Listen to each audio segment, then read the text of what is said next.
Beijing. चीन के Beijing शहर में एक ऐसी घटना घटने का दावा किया जाता है जिसकी वजह से आज भी देर रात लोग बसों में सफर करने से डरते हैं।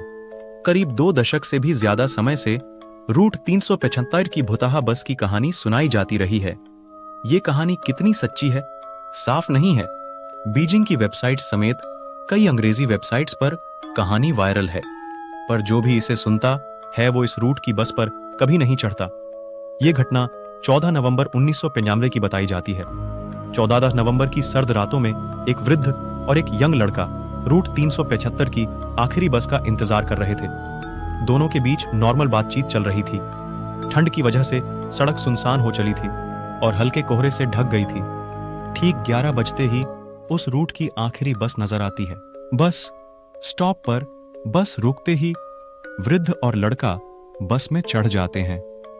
बस पूरी तरह खाली होती है। उसमें ड्राइवर और एक लेडी कंडक्टर के अलावा कोई नहीं होता। लड़का आगे ड्राइवर की सीट की ओर बैठ जाता है, वृद्ध बीच की ओर, और बस अगले स्टॉप की ओर चल पड़ती है। बस कुछ दूर बढ़ती है कि बस अचानक रुकती है। पीछे की ओर बैठे हुए वृद्ध को 3 लोगों पर छाई खिड़की से नजर आती है। 3 लोग बस पर चढ़ जाते हैं। कम रोशनी के कारण वृद्ध को उनका चेहरा ठीक से नजर नहीं आता।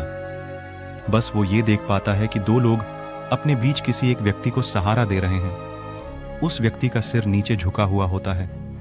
वृद्ध को लगता है कि शायद वो व्यक्ति नशे में है। बस फिर चल पड़ती है। सुनसान रास्ते के साथ बस में भी शांति हो जाती है। बस चलती रहती है कि वृद्ध पीछे से उठकर आगे बैठे हुए नौजवान से बहस करने लगता है। ये वही लड़का था जो उसके साथ स्टॉप पर खड़ा था। वृद्ध की बदतमीजी से लड़का तिलमिला उठता है और बात हाथापाई तक आ जाती है। गुस्से में ड्राइवर बस रोककर दोनों को नीचे सुनसान में उतारकर चला जाता है। दोनों को उतारने के बाद वृद्ध वापस शांत हो जाता है। तभी लड़का उससे पूछता है कि वो उससे बेवजह क्यों झगड़ा। तो वृद्ध उसका हाथ पकड़कर कहता है कि बेटा, मैं झगड़ा नहीं हूं, मैंने तुम्हारी जान बचाई है। लड़का समझ नहीं पाता वो क्या कह रहा है। वृद्ध कहता है कि तुमने जिन 3 लोगों को बस चढ़ते देखा था, उनके पैर ही नहीं थे, उनका शरीर हवा में तैर रहा था। ये सुनकर लड़का कांप जाता है। दोनों पास के ही पुलिस स्टेशन तक पैदल पहुंचते हैं और अपने साथ घटी घटना के बारे में बताते हैं। उनकी बात सुनकर पुलिस दोनों को पागल समझने लगती है। दोनों चुपचाप अपने घर निकल जाते हैं। फिर अगले दिन जो अखबार में आता है उससे पुलिस के होश उड़ जाते हैं।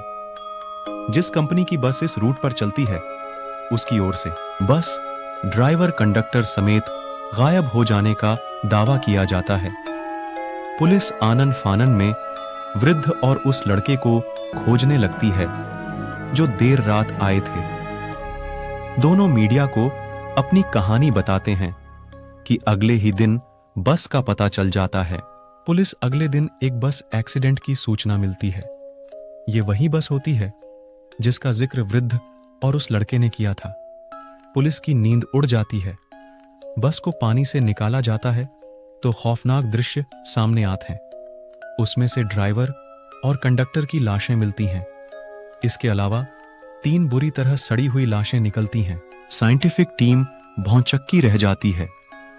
उनके मुताबिक 48 घंटे के समय में कोई लाश इतनी बुरी तरह खराब नहीं हो सकती, जबकि ड्राइवर और कंडक्टर लाशें ठीक स्थिति में थीं। इससे इस बात को बल मिलता है कि वो 3 शरीर क्या सचमुच प्रेत आत्माएं थीं। इतना ही नहीं, दावा यह भी किया जाता है कि जब पुलिस ने बस की जांच की तो उसके फ्यूल टैंक में डीजल की जगह खून भरा हुआ मिला। ये देख पुलिस विभाग भी परेशानी में पड़ गया। उन्हें भी लगने लगा कि उस वृद्ध और लड़के ने जो कहानी सुनाई थी वो सही थी। सबसे खौफनाक बात यह थी कि बस आखिरी स्टॉप से 100 किलोमीटर आगे झिंगशान शहर के पास एक नदी में मिली थी, जबकि रिपोर्ट्स के मुताबिक बस में इतना डीजल था ही नहीं कि वो 100 किलोमीटर का सफर तय कर सके।